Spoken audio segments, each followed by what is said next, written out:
Magandang gabi mga ka-DND! Nandito na ang pinakahihintay nating lahat.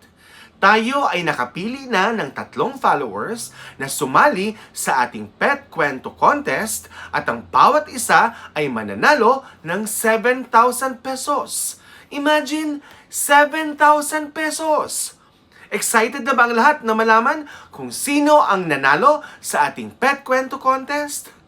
Pero bago yan, paalaala po, ang lahat ng entries ay dumaan sa screening. Ibig sabihin, ang qualified entries lamang ay yung sumunod sa ating mechanics. Maliban dyan, tayo po ay nagtakda ng criteria for judging at ito ay mahigpit nating sinunod. Okay? Ngayon, sino nga ba ang nanalo sa ating Pet Kwento Contest? Eto na! Ang ating first winner! Sino kaya? Taga saan kaya siya? Congratulations! Siya ay si John the Boy Salomon.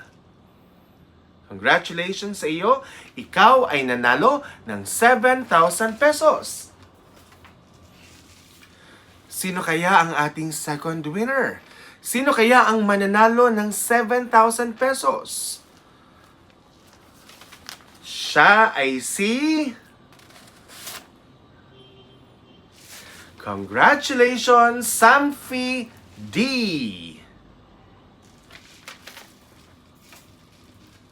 Eto na, ang ating third winner.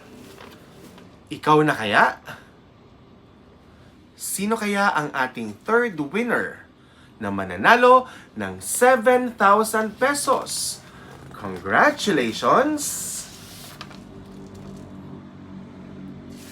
Siya ay si Lucia Doroha. Okay? So, panalo man o hindi, ang inyong mga kwento ay magiging inspirasyon para lalo pa nating palaganapin ang tamang pag-aalaga at pagmamahal sa ating mga alagang hayop. Maraming salamat sa inyong suporta sa Doc Unidoc. Hanggang sa susunod!